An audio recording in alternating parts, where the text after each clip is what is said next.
On va commencer par une petite vidéo d'introduction avec le matériel nécessaire et la présentation de la machine. Donc pour commencer avec le matériel, voici le matériel de base dont vous aurez besoin. Donc à commencer par des ciseaux pour couper le tissu. Donc ce sont des ciseaux assez grands, tranchants aussi, et il ne faut les utiliser que pour le tissu parce que si on commence à couper les fils ou les élastiques, ils vont perdre de leur tranchant et ça va devenir compliqué pour couper le tissu. Ensuite ici vous avez des épingles. Donc ici ce sont des épingles avec tête, ça existe aussi sans tête, c'est un peu avec votre préférence, ça n'a pas vraiment d'importance. On peut aussi avoir un petit ustensile comme ça, ce sont des petites pinces. Bon, ça peut remplacer les épingles, mais le plus classique ça reste les épingles. Ensuite ici on a un coupe-fil, comme son nom l'indique, pour couper les fils. Bon, c'est un peu spécial, mais on peut aussi avoir des petits ciseaux de couture pour couper les fils, c'est sensiblement la même chose. Ici, on a un mètre mesureur, un découvite. Donc le découvite, je vous ferai certainement une toute petite vidéo pour vous montrer comment l'utiliser. Là, moi je vous conseille, après c'est vraiment un petit conseil, quand vous allez coudre, vous allez devoir retirer les épingles au fur et à mesure. Donc moi j'ai un petit truc, au départ c'était pas du tout pour ça, où je plante mes épingles au fur et à mesure pour ne pas les perdre. Et ici, ça c'est ce qui est un petit peu plus technique, donc qui va avec la machine. Donc voilà pour le matériel de base à avoir. Après évidemment là j'ai ma petite trousse, j'ai un petit dé à coudre, des aiguilles, toutes simples, des épingles à nourrice, des petites pressions et des types de fils, voilà, de différentes couleurs. En ce qui concerne la machine à coudre, donc ici c'est un modèle Singer, donc c'est quand même une marque assez classique en couture.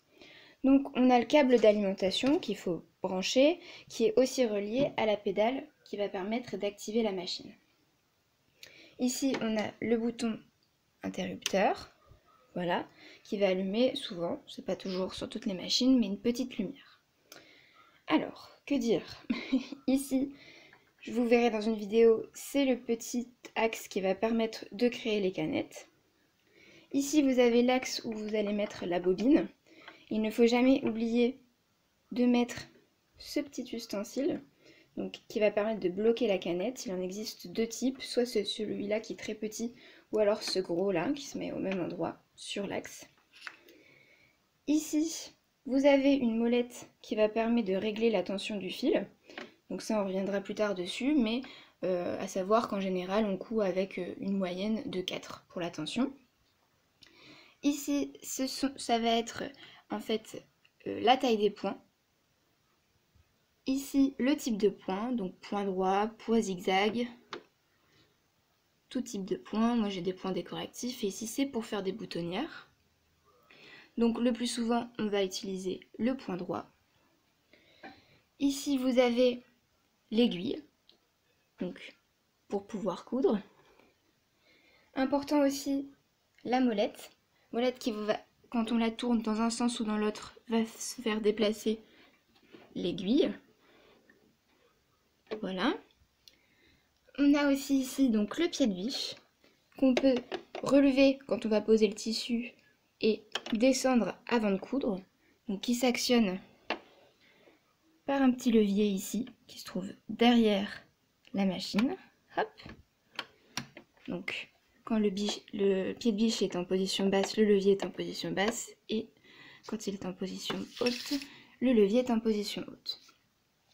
Ici vous avez ce petit ustensile donc, qui est une canette qui peut soit être transparente soit en fer.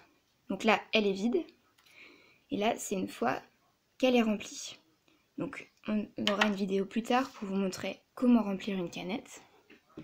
Et ici il y a un petit boîtier que vous allez pouvoir coulisser vers l'extérieur, où il y a un petit rangement pour, en général, les outils que vous avez reçus avec votre machine.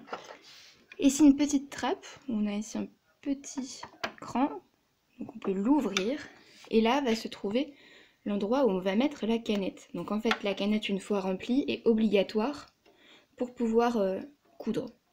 Et elle va se positionner à l'intérieur ici, donc il y aura une vidéo pour vous montrer comment mettre la canette à l'intérieur. Hop. Et j'ai oublié ce petit bouton, on reverra plus tard aussi. C'est un bouton qui, une fois actionné, permet de faire des points vers l'arrière.